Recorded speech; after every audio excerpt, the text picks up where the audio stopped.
Welcome to Laugh, Cry, or Die, a comedy disability podcast hosted by two terrible human beings. Well, we're terrible and human beings, and we're terrible at being human beings. We're just not good at the whole situation. My name is Steve Wilbury, and with me, as always, is my co-host Naomi Strain. Hello. I am the proud owner of the most painful disease in the world, complex regional pain syndrome, and Naomi just will not stop having seizures. I just won't sit still.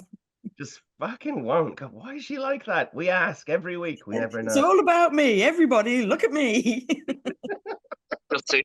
God. And with us as our special guest today, the one and only Cori Gonzalez-Macuer. Hello, good morning. So, Good morning. morning. Cori is an actor, comedian. He's from What We Do in the Shadows and TV shows and the telly and all kinds of fancy things. And he's also pretty broken, I guess. Today we're going to try and figure out, is Cori a spaz? Yeah, how much of a spaz do you need to be to join the spaz club? Yeah. So my line for the spaz club has always been that you're so spazzy you couldn't go and work at like Tesco's. So, not Tesco's. Tesco's doesn't exist in this country. Countdown, Woolworths. What the fuck am I saying? Yeah, Yeah. my definition would be that people look at you with this face. Cool. Oh, that's a good one. Yeah. Or the one where, like, I think if you tell someone about your Tuesday and they look sad, and you're like, it was my Tuesday. Or if they stop and do the like, because to you it's a normal day, to them it's horrific. Yeah. Oh, So how yeah. horrific is your day, Cori? What's your before we get into that, what's your fucking deal, bro? I'm from Chile.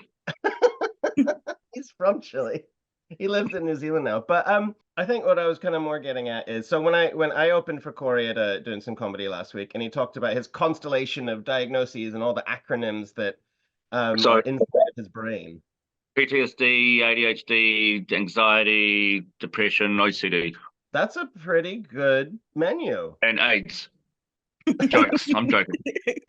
Just throw them all in there. Which of your Yeah. diagnosis do you think is predominant? Or is What it a is- bit about- Anxiety 100% all the time.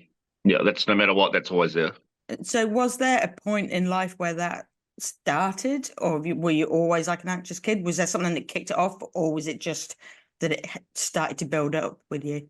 I think it just started to build up. But now that I look back on it, I definitely was anxious as a little kid and growing up. But just like with everything, it's more, people talk about it more these days, so I understand it more. Otherwise, maybe I was just as bad back then, but no one talked about it, so I couldn't relate to anything. But yeah, it's just kind of all the stuff it's like cool now. I think it's cool. It's cool to know what the hell's going on with your own shit. I mean, I remember I had really bad anxiety when I was a teenager, like real bad. And you know what really helped me was almost dying a bunch of times. So have you considered near death, Cori? Maybe almost dying? We could hit you with a car, maybe? Yeah, man, it'll be good to feel something.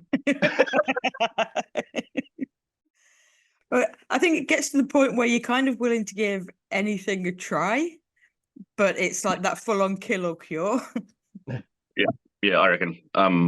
Yeah, like at the moment, I'm not bad at the moment, but yeah, there's definitely been times when I'll be like, yeah, just anything, just I'll try anything. When you get into that sort of mindset, because like obviously it will come in sort of waves, what do you do to kind of get out of that fuck it all mindset? Fuck, there's like if I can like get myself out of bed, I'll go to the gym. Always helps, but getting there, that's like I can talk about it as much as I want, but unless I'm there, it doesn't work. Listening to podcasts and just keeping busy. Like, the main thing is that a lot of the times I've got nothing to do because I'll just work at night. So during the day I've got nothing to do, so I just boredom doesn't help. So yeah, I've just got to find shit to do or find the book or something. But then, I just don't have the motivation sometimes to do all that stuff. Yeah. And so when you're in those sort of dark moments, do your other diagnoses get worse as well? Yeah, I reckon. Yeah, totally. So you got kind of like a lead note of anxiety, and then you've got like a base section of PTSD and kind of generalized depression and stuff going on. Yeah. Sprinkle of everything, yeah. You're like a mental health salad. Yeah. And it's on this podcast we talk a lot I mean, a lot of the other guys we've had have had like cerebral palsy and, really like full on physical disabilities, Yeah. but they're so relentlessly positive. Yeah. And Fucking weirdos. I don't get it. it's, bloody annoying. Like how it makes me feel like I'm whinging and moaning all the time. They've got Yeah. a right to. It's like, oh come on, I thought I was the spaz. Exactly. Yeah. but we had a guy last week named Cam Calhoun who's very lovely and is a motivational speaker. Yeah. And I felt capable after talking to him, and I was like, God damn it, you did it. Um, but I think like and it's kind of a note that I try and hit quite a lot is like just because the physical stuff is so intense and is so like not in everybody's day-to-day sphere, it doesn't invalidate the struggles that everybody goes with in and of themselves. And I think that it's something we don't talk about enough about being like mental health can make people spazzy, and definitely my spazziness has fucked with my mental health quite a Yeah. lot. Yeah. Mm. That's been a Um, huge thing with the seizures, is like, yeah, and the counselling and stuff. Every now and again they try and psych the seizures out of me by, going and talking about things. And it's that sort of focusing on how you're feeling is a really hard thing to do when you're actually feeling like crap. It's like Yeah. the last thing you want to look at. Yeah. Totally. Yeah, yeah. Yeah. I think what you were saying about the gym as well is like there's all the research and stuff saying that exercise is the best non-medical antidepressant and stuff. But Yeah. All it's right. like you're saying, it's that getting yourself to like, I know I'll feel better, but getting past the point where I feel so shit that even getting to feeling better is like not even almost worth it. And your brain just gets so twisted around sometimes. Do you ever find that, Corey? Yeah, well, that makes it. I think that that makes it even worse. Like the fact that you're just lying there like a piece of shit, and you're like, I'm not even. I could easily just. My gym's just up the road. I could literally just go out and just walk up the road and go, but I'm just choosing to sit here and make it worse for me, even though I know there's a solution to it, but I'm not doing it. That it just starts to pile up, like even worse, and then you're like, oh, I'm like, it's so easy to make it better, but I'm like, I'm doing this. Am I doing this on purpose to myself? Yeah, Yeah, that's the thing where it's like it's like, yeah, where that thing where you're like, I know that there's another decision, but there's something in my brain that is just stopping me from getting to that decision point. And Yeah, then, like yeah, you're saying, it's that thing where you're like, am I just a shitty human being? And yeah, then, and then that, starts compounding everything else. Um, yeah. and The it's really struggle, hard. the struggle I have with the gym is like it definitely is my sort of mental health safe space. But a lot of time after I've had a seizure or drugs or whatever, I'm physically fucked. But I know yeah, that I still have to do that. And it's like yeah, that sort of mental mind game that it's like, which is stronger, my will to die, yeah, or my ability just to step outside the door. And yeah, once you're out there, like getting to the gym, some days I'll hit it really hard. Other days I'll like go and lift one dumbbell and go, oh, that's enough. I'm going home yeah, now. And yeah, it's just that it's not the actual exercise always that helps. It's just that getting out and going back in again. That yeah. sometimes is Mm. enough. Yeah, just to say that, yeah, people, oh, did you go to the gym today? Yeah, yeah, I definitely went into the gym. Yeah, And yeah, exactly. Yeah, yeah. And like sometimes with that sort of downward spiral is spoke before about writing a list of things you need to achieve is all well and good, but it's hard to hit that list. So when I'm doing that list, I'll put on there things that I've already done that day, like had a coffee, had a shower, oh yeah, those sort of things. Put them on the list, and then I get to tick them off and go, "Yay, I've completed a task." And so that's really good. it That's a gives good you a idea. fake boost. Yeah, yeah. I might It's do all that about actually. Write it down, do that. I've actually stolen that one as well. And I wrote down, I did it the other day, and I was like, I have to do all these 6 things. And I was like, I felt so fucking smug lining through those top three. And I was like, and one of them was like, take a shit. It wasn't anything big, but it was It wasn't big, or the my Did. shits are never big. You know those like beautiful shits where it like stretches your butthole a little bit and you don't even have to wipe, and it's just like you're like, is this what anal sex is like? I right. never have that again. That's gone because of my J patch. So next time you take an amazing shit, pour one out for your boy Steve and think Yeah, about okay. what you've been. Well, I did anyway already. So It makes me glad that you think about me on the toilet, Cori. Corey's got a photo of you on the back of the bathroom door. I want to talk right now. So I will get things back on track after Steve's asked. Do you find that you get the right sort of support, seeing as though you're a guy? Because there is that obvious sort of lack of support for dudes. I think more so these days, like, yeah, like all that. I mean, maybe it's just my algorithms on my just social media, and it's all like all the stuff that pops up is just how to help out dudes. You know, you like, or like Movember and stuff like that. It's I feel like these days there's a lot of stuff that's directed at me. And I've got my friends. I've got a lot of friends in the same boat, and we're all quite good at opening up to each other. So I think just from my friendship, my friends group, and it's like I always, I know that even though I don't make the most of it, I know that there's always people there that I can turn to. That really helps. Yeah, people That's who get it, and I think when you speak out about stuff that's going on for you, it gives people the opportunity for them to speak out. So you all kind of step up. Like if you're the first person in your group of people to go, hang on, I feel shit, then everybody else go, yep, I feel shit too. Let's talk about the stuff. And so it's well, it's important. like, Do you find with doing like the TV work and stuff like that, did it ever stop you being able to achieve anything there? definitely, I think there's a lot of had a lot of jobs over the years that I've kind of turned down, or that I was really bad at because of what I was going through. So yeah, it's affected. Like there's so many things that I could have done if I had been in the right headspace. And every day, like I've got so many regrets. That's one of the hardest things is accepting that sort of the limitations, I guess, and that grief for what you could have been or what you wanted to achieve. And I think that could get really overwhelming when you look at that. Like I know I personally, grieve for like the fact that I can't go diving anymore and that. And accepting it and kind of moving on from that is real hard. Like Cori and I's bloke generation, and like you're saying, it's a lot better now, but like that expectation that I should be able to go and earn money and achieve and be successful and do all the money associate the success, that is supposed to be being like a cis white male.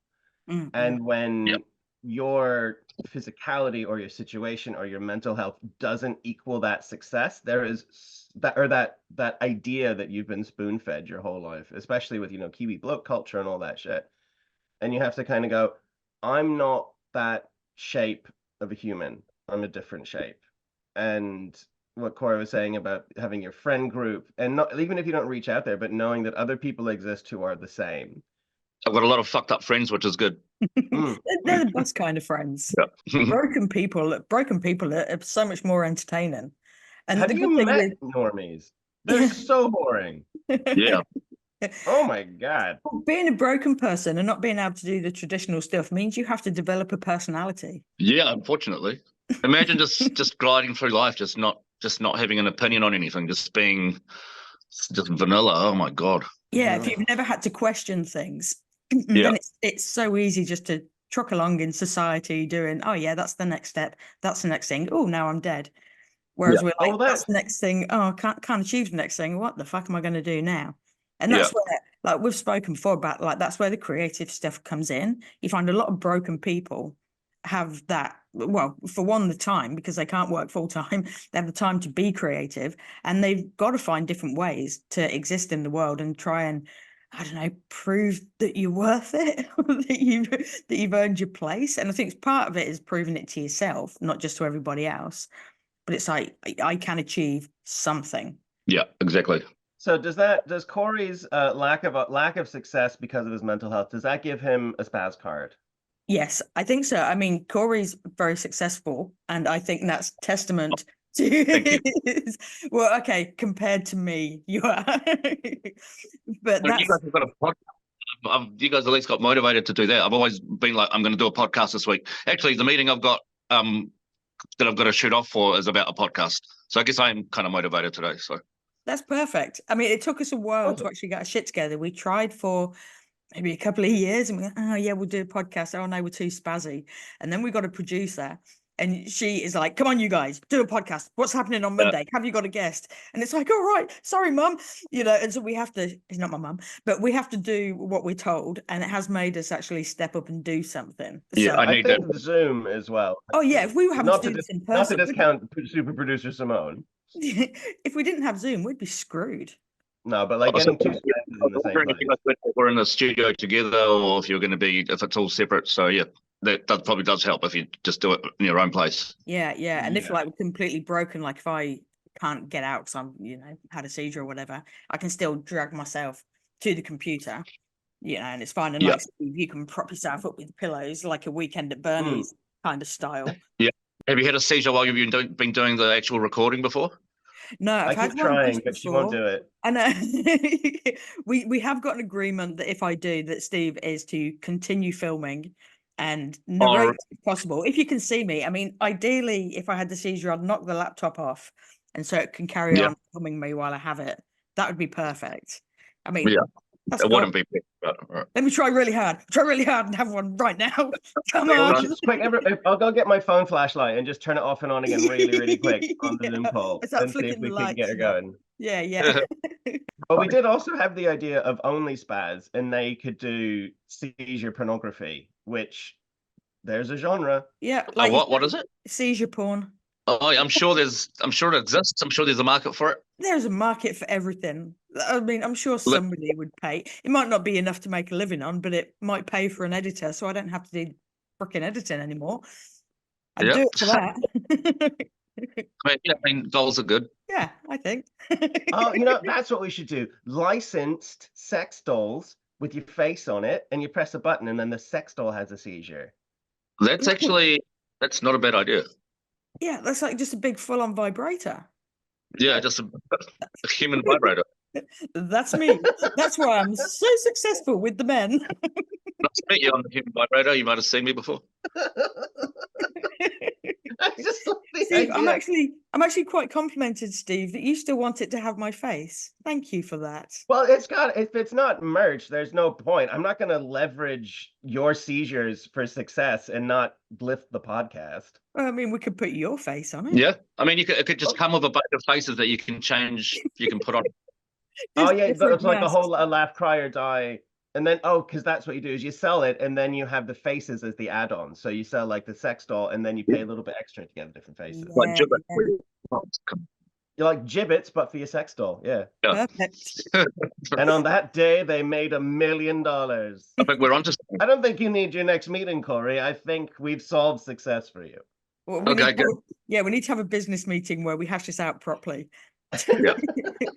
I will say that I'll tell Cori. I did have one incident with seizures and sex when I was with a gentleman in quite a precarious position for him, and he noticed that I was about to have a seizure and gently moved me just in time before I bit his cock off.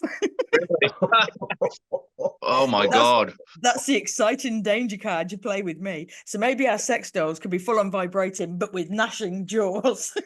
Yeah, really. And there's like an 8% chance your dick will just get bit off.